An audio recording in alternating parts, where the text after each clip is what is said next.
जय हिंद मेरे युवा साथियों, welcome back to the quality education. एक बार फिर से स्वागत है आपका क्वालिटी एजुकेशन के इस बेहतरीन डिजिटल लर्निंग प्लेटफॉर्म पर। मैं हूं आपका दोस्त एनआर चौधरी और दोस्तों आज हम लोग डिस्कस करने के लिए जुड़े हैं आपकी जो एलडीसी की भर्ती है जिसका एग्जाम होने वाला है जुलाई में। इसके अभी फॉर्म भरे जा रहे हैं और इस दौरान बहुत सारे विद्यार्थियों के मैसेजेस आते हैं कि सर हमें फॉर्म फिल करने में यही वाली समस्याएं आ रही है। तो आपके जो बहुत ज्यादा मोस्ट रिपीटेडली डाउट्स थे, मोस्ट रिपीटेडली जो कमेंट्स थे, उन कमेंट्स को मैंने यहाँ पर लिया है और हर एक चीज का जवाब मैं आज आपको देने वाला हूँ। देखो, सबसे पहली बात, आपको फॉर्म फिल करते टाइम बेस्ट डिपार्टमेंट कौन सा चूज करना है। हालांकि खूब सारे वीडियोस आपने देख लिए होंगे बेस्ट डिपार्टमेंट के, लेकिन ये समझ नहीं आ रहा है, क्लेरिफाई नहीं हो रहा है कि डिपार्टमेंट का चयन हम करें किस प्रकार से, किस बेस पे, क्या आधार रख करके डिपार्टमेंट का चयन करें। तो ये आपका डाउट क्लियर होगा। ये सेशन देखने के बाद आप बिल्कुल मेंटल क्लैरिटी के साथ में डिपार्टमेंट का चयन कर पाओगे। दूसरी बात, आरएससीआईटी को लेकर के बहुत ज्यादा कंफ्यूजन बच्चों के मन में चल रहा है कि सर आरएससीआईटी हम अगर अब करना शुरू करें तो क्या पॉसिबल है, या फिर हमें आरएससीआईटी कब तक का वैलिड होगा, या आरएससीआईटी एक सबसे बड़ा जो और आ रहा है आरएससीआईटी का कि फॉर्म फिल कर रहे हैं ना, उस टाइम में बहुत सारे साथी ओटीआर कर रहे हैं, उस समय डिजी लॉकर से डायरेक्ट आरएससीआईटी फेच नहीं कर रहा और बिना आरएससीआईटी की डिटेल्स को उसमें फॉर्म में मेंशन करे भी बहुत सारे साथी फॉर्म भर के निकल जा रहे हैं। तो एक बात ध्यान रखना, आरएससीआईटी की डिटेल्स आपको जरूर मेंशन करनी है। उसका भी रीजन अभी आगे आपको बताऊंगा। एक आपके मोस्ट इंपोर्टेंट है 40% रूल, कि पेपर 1 के अंदर और पेपर 2 के अंदर जो आपके फर्स्ट फेज होने वाला उसमें मिनिमम क्राइटेरिया 40% का है। फिर उसके बाद में टाइपिंग में मिनिमम कितना परसेंट लाना है उसके ऊपर अपन डिस्कस करेंगे। एक जो सबसे ज्यादा दिक्कत आ रही है बच्चों के हिंदी के नाम वाली। अब देखो, अगर नाम में यहां पर आपने गलती रख दी ना तो बाद में डॉक्यूमेंट वेरिफिकेशन के टाइम में आपको चक्कर लगाने पड़ेंगे, माध्यमिक शिक्षा बोर्ड के, कोर्ट के, इधर उधर घूमते रहोगे, बहुत परेशान होना पड़ेगा। तो नाम में, हिंदी के नाम में मात्रा बिंदी तक की भी अशुद्धि नहीं होनी चाहिए। इसके ऊपर डिटेल में अपन बात करेंगे। एक जो सबसे बड़ी बात है एनरोलमेंट नंबर। अभी आपके ओटीआर के अंदर 10th और 12th के एनरोलमेंट नंबर भी मांग रहा है, बट आप देखोगे आपकी 10वीं और 12वीं की मार्कशीट में एनरोलमेंट नंबर दिए हुए ही नहीं है। तो वो नंबर कहां से मिलेंगे? बहुत सारे साथी रेफरेंस नंबर को एनरोलमेंट नंबर भर दे रहे हैं, तो उससे फॉर्म में गलती हो जा रही है। तो ये गलती आपको नहीं करनी है, इसके बारे में अभी मैं आगे आपको बताऊंगा। और एक जो मोस्ट रिपीटेडली सवाल था बच्चों का कि सर क्या टारगेट हम रख के चले। पिछली जो कट ऑफ गई थी, क्योंकि पिछली बार पोस्ट कम थी, लगभग 4000 के करीब पोस्ट थी, 4100 के करीब। इस बार 10,000 पोस्ट, 10,644। तो कट ऑफ कितनी रह सकती है? पिछली बार इतनी हाई गई थी, इस बार हम क्या टारगेट रख के चले, तो इसके ऊपर बिल्कुल एक साइंटिफिक तरीके से अपन बात करने वाले हैं। इस सेशन को 15-20 मिनट का जितना भी हो बिल्कुल इत्मीनान से देखना, एक एक डाउट आपका और क्लियर हो जाएगा। और अगर आपको फॉर्म भरते टाइम किसी भी प्रकार की कोई समस्या आ रही है तो इस वीडियो के कमेंट बॉक्स के अंदर आकर के मैसेज जरूर ड्रॉप करना। आपके वो मैसेजेस मैं खुद देखता भी हूं, वहां पर आपका रिप्लाई भी करूंगा। अगर जरूरत पड़ी तो नेक्स्ट जो सेशन अपन करेंगे उसके अंदर आपके उन सॉल्यूशंस का, उन क्वेश्चंस का भी सॉल्यूशन आपको प्रोवाइड करवा दिया जाएगा। तो देखो, सबसे पहले अपन आगे बढ़ते हैं प्यारे साथियों। सबसे पहली जो बात है कि बेस्ट डिपार्टमेंट का चयन अपन किस प्रकार से करें। इस बार देखो, इन्होंने जो नोटिफिकेशन दिया है उसमें बकायदा मेंशन करा है, टोटल 6 डिपार्टमेंट आपको दिए हैं, जिसमें सबसे पहला आपके सामने लिखा हुआ है आरपीएससी, राजस्थान लोक सेवा आयोग, है ना। आरपीएससी के अंदर कितनी पोस्ट है आपकी? आरपीएससी में पोस्ट है आपकी मात्र 6। पिछली बार आरपीएससी में अच्छी खासी पोस्ट थी, इस बार पोस्ट बहुत कम रखी गई आरपीएससी के अंदर।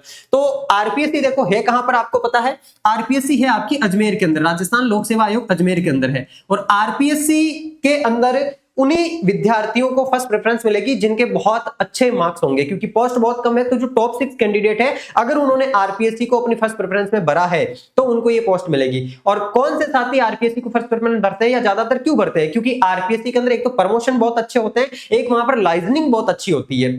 और आरपीएससी के अंदर अगर आप जाते हो तो मतलब बहुत सारे फैक्टर्स है जो आगे जाकर के काम करते हैं, लेकिन आरपीएससी के अंदर एलडीसी की पोस्ट अच्छी मानी जाती है क्योंकि प्रमोशन यहाँ पर बहुत अच्छे खासे हो जाते हैं। और यहाँ पर मैं कुछ डिपार्टमेंट बता रहा हूँ आपको, ये 6 डिपार्टमेंट है। इनमें से एक आपका आरपीएससी है, एक आपका कृषि निदेशालय है। अच्छा, आरपीएससी के अलावा एक सबसे नीचे लिखा हुआ आप देखो माध्यमिक शिक्षा बोर्ड। ये माध्यमिक शिक्षा बोर्ड भी आपका कहां पर है? अजमेर के अंदर है। ये आरपीएससी और माध्यमिक शिक्षा बोर्ड, ये 2 ऐसे डिपार्टमेंट है प्यारे साथियों जिनके अंदर आपके क्या नहीं होगा, जिनके अंदर आपके ट्रांसफर नहीं होगा। अगर आपने एक बार आरपीएससी के अंदर ज्वाइनिंग ले ली, फिर आप चाहते हो कि मैं किसी स्कूल में बाबू बन जाऊं या फिर तहसील के अंदर बाबू बन जाऊं, तो वो पॉसिबल नहीं है। इसमें आरपीएससी में ही ज्वाइनिंग मिलेगी आपको, इसी के अंदर आगे से आगे प्रमोशन होंगे आपके, और वो आपके बेस्ट स्कोर के आधार पर मिलेगी आपको। इसके अंदर माध्यमिक शिक्षा बोर्ड के अंदर आपके 84 पोस्ट है। आपको पता है Rajasthan board of secondary education माध्यमिक शिक्षा बोर्ड भी आपका कहां है? अजमेर के अंदर है। आरपीएससी भी आपका कहां पर है? अजमेर के अंदर है।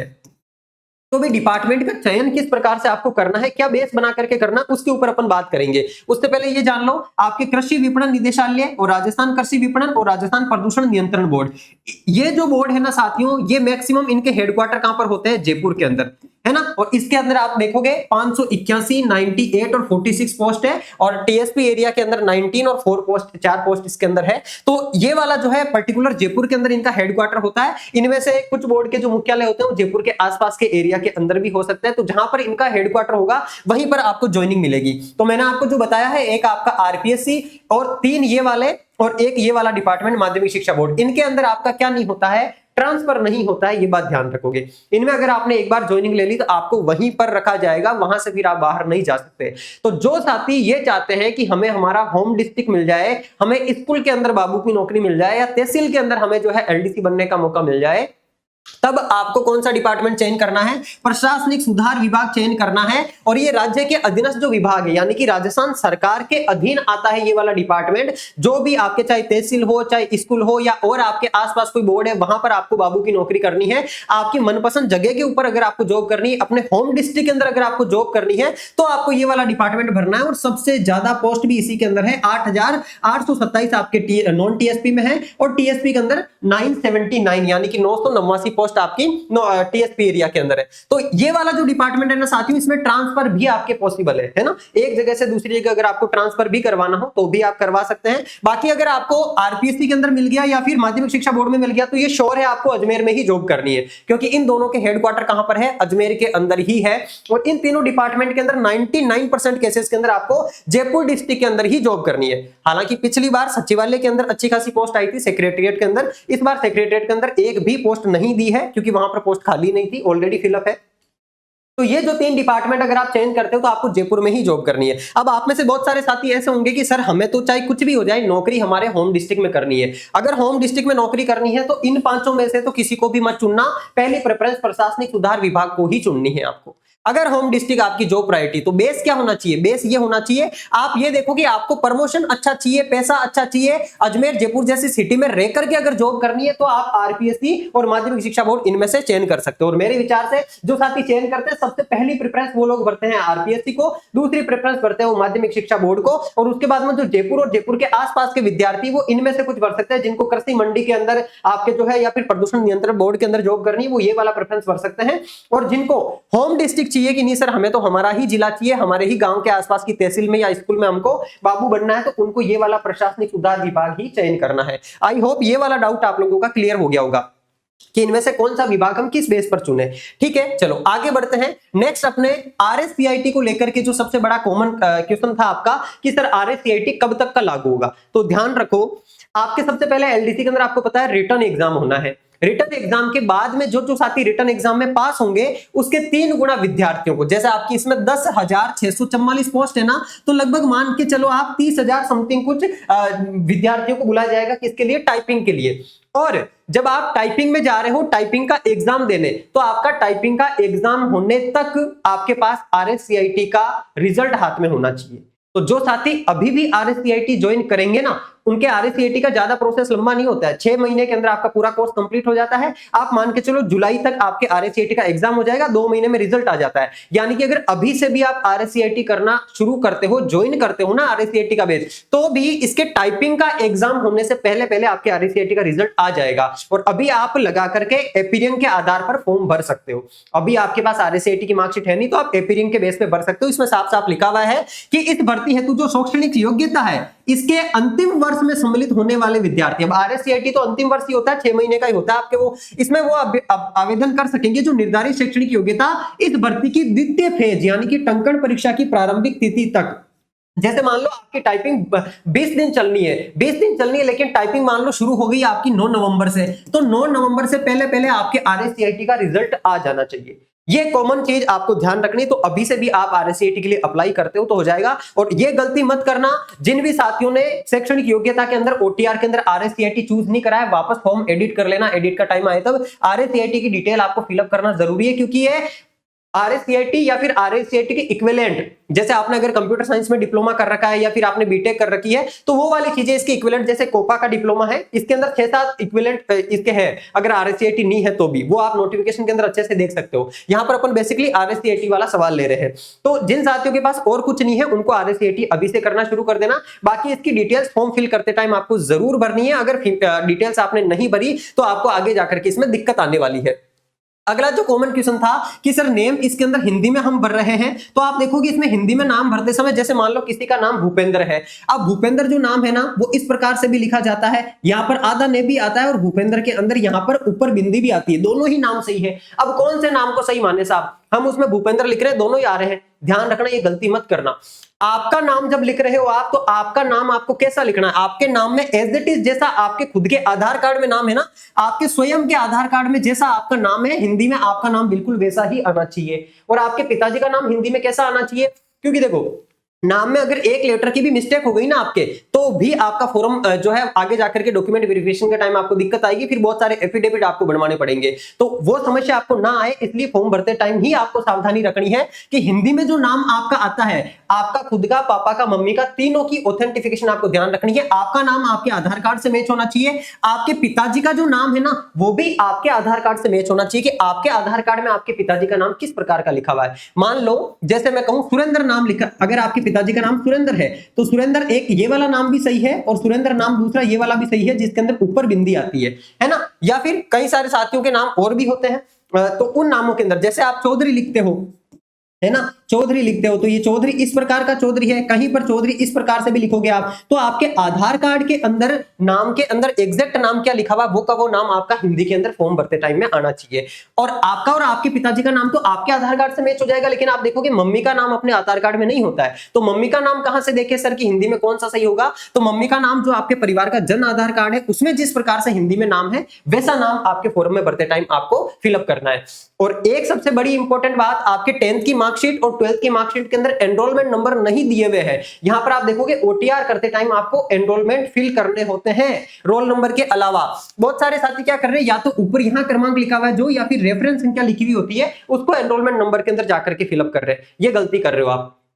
आगे जाकर के दिक्कत आने वाली है, भयंकर वाली दिक्कत आने वाली है, मिस्टेक नहीं करनी है आपको फॉर्म भरते टाइम। आपको जो एनरोलमेंट नंबर है, ये एनरोलमेंट नंबर कहां पर मिलेंगे, तो माध्यमिक शिक्षा बोर्ड की आपको साइट पर जाना है, माध्यमिक शिक्षा बोर्ड की वेबसाइट पर जाने के बाद में फिर वहां पर आपके रोल नंबर वगैरह डाल के, और वहां से आपको आपके कौन से सन में आपने 10th या 12th पास करी थी वो आपका सन और आपके रोल नंबर डाल करके वहां से एनरोलमेंट नंबर आपको मिलेंगे। वो एनरोलमेंट नंबर ओटीआर के अंदर आपको फिलअप करना है, क्योंकि ओटीआर में एक बार जो चीज फिलअप हो गई ना आगे सभी फॉर्म के अंदर वही जाएगी और फिर जितनी भी नौकरियां आपकी लगेगी सब में दिक्कत आएगी। इसलिए ओटीआर वन टाइम रजिस्ट्रेशन है, इसमें बार बार चेंज नहीं होता है। आलोक राज जी ने बोला है हालांकि एक बार इसके अंदर वो आपको एडिट की सुविधा भी देंगे 29 तारीख के बाद में, तो वो एडिट की सुविधा आएगी, लेकिन उसमें भी पता नहीं कौन कौन सी चीजों में एडिट करने की सुविधा देंगे, एनरोलमेंट नंबर में एडिट की सुविधा मिलेगी कि नहीं मिलेगी। तो हमें ऐसी गलती करनी ही क्यों, जिन साथियों ने गलती कर दी है उसके ऊपर भी अपन बात करेंगे, लेकिन जो फ्रेशली फॉर्म भर रहे हैं उनको ये गलती नहीं करनी है। आपको एनरोलमेंट नंबर और माध्यमिक शिक्षा बोर्ड की वेबसाइट से निकाल करके ही फिलअप करना है। और यहां पर अपन बात कर लेते हैं साथियों आपके सेफ स्कोर की। देखो सेफ स्कोर की जब अपन बात करते हैं तो सेफ स्कोर आप देखोगे पिछली बार आपकी कितनी पोस्ट थी, लगभग 4100 के करीब आपकी पोस्ट थी पिछली बार, ठीक है। और पिछली बार कट ऑफ कितनी गई है, अपन जनरल मेल को लेकर के काउंट करके देखते हैं। जनरल मेल की टाइपिंग के लिए कट ऑफ कितनी गई थी, 142 गई थी 200 में से, क्योंकि आपके 100 नंबर के 2 पेपर होते हैं, तो 200 में से जिनके 142 नंबर थे उनको टाइपिंग के लिए बुलाया गया था। तो यहां पर जो है आपके 71% के करीब आपकी कट ऑफ पिछली बार गई थी। कितनी, 71%। इस बार पोस्ट कितनी है, इस बार पोस्ट है 10,000 पोस्ट है। तो मेरे प्यारे साथी इस बार कंपटीशन भी ज्यादा है, इस बार 9 लाख विद्यार्थी, लगभग 9.5 लाख विद्यार्थी जो है वो सीईटी पास होकर के बैठे हुए हैं। लगभग 1 लाख से ज्यादा तो फॉर्म भरे जा चुके हैं एलडीसी के अंदर, तो यहां पर 9 लाख अभ्यर्थी बैठने वाले हैं एग्जाम के अंदर। आप देखोगे लास्ट डेट तक बहुत सारे फॉर्म भरे जाएंगे, और जो साथी अभी तक जिन्होंने फॉर्म नहीं भरा है मैं कहूंगा फॉर्म टाइम पर भर देना, क्योंकि आलोक राज जी भी कह रहे हैं बार बार लास्ट टाइम में जाकर के दिक्कत आ सकती है, फिर इन चीजों का आप इतना ध्यान नहीं रख पाओगे, इसलिए अभी शांति से बैठ करके फॉर्म भर देना हर एक चीज का ध्यान रखते हुए। तो यहाँ पर 9 लाख अभ्यर्थी बैठने वाले, तो कंपटीशन भी ज्यादा। पिछली बार तो बहुत सारे साथियों ने सीटी नहीं दिया था, मेरे खुद के बहुत सारे साथी जो आरएस में सेलेक्ट हुए उन्होंने सीटी नहीं दिया था। क्यों, क्योंकि सीटी की इंपॉर्टेंस नहीं पता थी, इसलिए उस वैकेंसी के अंदर तो कंपटीशन भी कम था। 4100 पोस्ट तो थी लेकिन कंपटीशन भी कम था। यहां पर 10,000 पोस्ट है, लेकिन कंपटीशन भी बहुत ज्यादा है। 9 लाख अभ्यर्थियों के बीच में कंपटीशन है। तो आप मान के चलो आपको यहां पर सेफ स्कोर के लिए टारगेट लेके चलना पड़ेगा कम से कम 80%, अगर आप फाइनल सिलेक्शन लेना चाहते हो तो 200 नंबर का 80%, 8 दूनी 16 हो जाएगा, लगभग 160 नंबर तो आपको 200 में से कम लाने ही लाने हैं दोनों पेपर के मिला करके। ये बात ध्यान रख लेना, है ना। मतलब 160 क्वेश्चन बता रहा हूं मैं आपको, हालांकि यहां पर एक प्रश्न का जो है मार्किंग ज्यादा होती है तो वो उस हिसाब से हो जाएगा, बाकी 200 में से 160 क्वेश्चन आपके काट पीट के यहां पर राइट होने चाहिए। अब अपन बात करते हैं प्यारे साथियों इसके अंदर 40% रूल की, कि 40% का रूल किस प्रकार से इसके अंदर एप्लीकेबल हो रहा है। और देखो ये मोस्ट इंपॉर्टेंट बात है, एलडीसी के अंदर आपके पेपर 1 और पेपर 2 दोनों के अंदर 40% आपके आना चाहिए। अगर नहीं आता है तो आप टाइपिंग के लिए नहीं बुलाए जाओगे। टाइपिंग के लिए हालांकि 3 गुना अभ्यर्थी को बुलाएंगे, लगभग 30,000 के करीब अभ्यर्थियों को टाइपिंग के लिए बुलाया जाएगा। लेकिन अगर आपके मान लो एक पेपर में तो 80% स्कोर है, दूसरे पेपर में आपके 40% नहीं है ना, तो आप टाइपिंग के लिए नहीं जा पाओगे। तो मिनिमम क्राइटेरिया रखा गया इसके अंदर 40%। आप देखोगे यहाँ पर अलग अलग दोनों पेपर के अंदर 40-40% अंक आना आपके लिए जरूरी है। और यहाँ पर एससी और एसटी वाले विद्यार्थियों को 5% की अतिरिक्त छूट मिली, यानी कि उनके लिए 35% रखा गया है ये क्राइटेरिया। और टाइपिंग टेस्ट के लिए कितना क्राइटेरिया है, तो टाइपिंग टेस्ट में मान लो आपके इसके अंदर तो 200 में से मान लो आपने 190 सवाल सही कर दिए, लेकिन आपने टाइपिंग दी और टाइपिंग के अंदर अगर आपके 36% स्कोर नहीं हुआ ना, तो आप डिस्क्वालीफाई हो जाओगे। तो टाइपिंग में मिनिमम क्राइटेरिया रखा इन्होंने कितना, 36%। ये देखो 36% अंक आपको टाइपिंग में लाना जरूरी है। टाइपिंग आपकी 100 नंबर की होती है, 100 में से अगर आपके 36 नंबर भी नहीं आए तो रिटर्न में भले ही आपके 200 में से 200 ही हो, आप सेलेक्ट नहीं होगे। तो टाइपिंग आपको कब से शुरू करनी चाहिए, क्या करना चाहिए, कहां से तैयारी करनी चाहिए, उसके बारे में अपन अगले सेशन के अंदर, नेक्स्ट सेशन के अंदर बात करेंगे। यहां पर ये जो 40% हमारा क्राइटेरिया, ये ध्यान रखना, कंपटीशन धीरे धीरे बढ़ता जा रहा है। अभी आप देखोगे आपके अधीनस्थ बोर्ड ने आपके रीट का पेपर करवाया था, स्टेटमेंट वाले प्रश्न पूछे थे, बहुत अच्छे लेवल के प्रश्न पूछ रहे हैं। कहीं ऐसा ना हो कि एक पेपर में अच्छा स्कोर कर दो, दूसरे पेपर के अंदर 40% लाना भी आपके लिए मुश्किल हो जाए। और अभी आपको ये भी पता होगा कि आपके लिए मैथ, इंग्लिश और साइंस, ये 3 सब्जेक्ट ऐसे हैं जो तीनों सब्जेक्ट के अंदर विद्यार्थी कमांड अच्छी रखेगा ना, वही विद्यार्थी इस भर्ती के अंदर फाइनल सिलेक्शन लेकर के जाने वाला है। तो आपको इन 3 सब्जेक्ट को अच्छे तरीके से तैयार करना। और आपका जो साइंस सब्जेक्ट है उसको मैं खुद आपको कंप्लीट तैयार करवा रहा हूं अपने एप्लीकेशन के अंदर। बाकायदा आपके 50 प्रश्न साइंस के आने वाले हैं, तो 50 में से 50 नंबर आपको दिलवाने की श्योरिटी लेकर के मैं चल रहा हूं। ये लाइव फ्रॉम स्टूडियो का आपके कोर्स है, प्राइस इसकी मात्र 599 है। 599 के अंदर कंप्लीट साइंस में आपको करवा रहा हूं। इसके ऊपर भी जब आप कूपन कोड यूज करते हो NR21, तो आपको 21% की यहां पर छूट भी मिल रही है। तो अभी जाकर के इस कोर्स के साथ में जुड़ सकते हो। पहला टॉपिक हमने पूरा कवर कर लिया इस कोर्स में, दूसरा टॉपिक धातु अधातु वाला चल रहा है। अभी सप्ताह में 4 क्लास इस टॉपिक के अंदर, इस कोर्स के अंदर मैं ले रहा हूं। 15 फरवरी के बाद में इसमें पर डे क्लास आपकी लगना शुरू हो जाएगी, और अपन मार्च तक इस पूरे के पूरे कोर्स को कंप्लीट भी कर लेंगे। इस कोर्स के साथ में आपको प्रिंटेबल नोट्स भी दिए जा रहे हैं, जिनका प्रिंट आउट निकलवा करके आप सामने रख सकते हो, उसके बाद में आप क्लास अटेंड कर सकते हो। तो बहुत बेहतरीन तरीके से एनसीईआरटी और आरबीएससी की किताबों से कंप्लीट साइंस में आपको कवर इसमें करवा रहा हूं। और जो साथी कंप्लीट फुल वाले कोर्स में जुड़ना चाहते हैं, सभी सब्जेक्ट के लिए जुड़ना चाहते हैं, सभी सब्जेक्ट का भी कोर्स अवेलेबल है आपका। उसकी प्राइस है 1999 रुपए, लेकिन उसमें भी जब आप NR21 कूपन कोड यूज करोगे तो आपको 21% की छूट मिलकर मात्र 1580 रुपए में ये कोर्स आपको अवेलेबल हो जाएगा। और क्योंकि साथियों अभी जो अधीनस्थ बोर्ड आपके पेपर का पैटर्न जैसा बना रहा है, वैसे पैटर्न के लिए आपको उसी टाइप की टेस्ट सीरीज की प्रैक्टिस करनी होगी। और राजस्थान के अंदर क्वालिटी एजुकेशन की टेस्ट सीरीज के चर्चे आप लोग ऑलरेडी सुन चुके होंगे। अभी आप पटवार की बात करो चाहे वीडियो की बात करो, वीडियो के अंदर टॉप 6 रैंक, पहली से लेकर 6ठी रैंक तक 6 के 6 विद्यार्थी अपनी क्वालिटी एजुकेशन की टेस्ट सीरीज से जुड़े हुए थे। मतलब टेस्ट सीरीज की तो बहुत ज्यादा इंपॉर्टेंस है। अगर आप टेस्ट की प्रैक्टिस नहीं करोगे, आपकी तैयारी 50% है। तो जिन साथियों ने पहले से सिलेबस कर रखा है, उनको वीडियो कोर्स में जुड़ने की जरूरत नहीं है, उनको केवल और केवल टेस्ट की प्रैक्टिस करने की आवश्यकता है। ये टेस्ट सीरीज भी आपको अवेलेबल करवा रखी है 399 की प्राइस में। इस पे भी आप कूपन कोड यूज करोगे 315 रुपए में ये आपको अवेलेबल हो जाएगी। दोनों पेपर की टेस्ट सीरीज है, फर्स्ट सेकंड पेपर की, जिसमें टोटल 24 टेस्ट है। और जो साथी वीडियो कोर्स में जुड़ रहे हैं, उनको ये वाली test series free of cost available करवाई जा रही है। बाकी आपके इसके अंदर आपको पता है 10 क्वेश्चन करंट अफेयर्स के आने हैं इस पेपर के अंदर, क्योंकि 50 क्वेश्चन जो आपके जीके के आएंगे, उनमें से 10 क्वेश्चन आपके करंट अफेयर्स के आएंगे, जिसमें नेशनल और राजस्थान दोनों का करंट अफेयर पूछा जाएगा। और करंट अफेयर्स के लिए आपकी रामबाण सॉल्यूशन, अपनी जो ज्ञानास्त्र वाली बुक है, ये मार्केट के अंदर आ चुकी है। हर एक ऑनलाइन प्लेटफॉर्म पर भी आपके अवेलेबल है। एग्जाम पुस्तक के नाम से, उसका लिंक आपको अपने टेलीग्राम चैनल पर मिल जाएगा। ये टेलीग्राम चैनल है क्वालिटी एजुकेशन RS के नाम से, इसको ज्वाइन कर लेना। डिस्क्रिप्शन में इस बुक का आपको लिंक भी मिल जाएगा। मात्र 90 रुपीज की किताब है। अक्टूबर, नवंबर, दिसंबर तीनों महीनों का कंप्लीट करंट अफेयर्स इसके अंदर कवर किया गया है MCQs और एक्सप्लेनेशन के माध्यम से। तो बहुत डिटेल में इसमें कवर्ड है, जो आपके राजस्थान के ऑफिशियल सोर्सेस है, जैसे आपके DIPR है, राजस्थान की बुलेटिन है, PIB है, जन सूचना पोर्टल है। ऑफिशियल पोर्टल से, ऑफिशियल वेबसाइट से आपके पूरा कंटेंट इसमें तैयार किया गया है, क्योंकि अभी RPSC और RSSB ये दोनों के दोनों बोर्ड आपसे ऑथेंटिक सोर्सेस से ही क्वेश्चन बना करके पूछ रहे हैं, और क्वेश्चन भी स्टेटमेंट वाले क्वेश्चन, कथन कारण वाले क्वेश्चन। तो वैसे क्वेश्चंस की आपको प्रैक्टिस भी करनी है, और 40% क्राइटेरिया आपको जरूर क्लियर करना। अगर ये क्लियर आप नहीं कर पाए तो कोई सेंस नहीं है दूसरे सब्जेक्ट के अंदर बहुत अच्छा स्कोर करने से भी।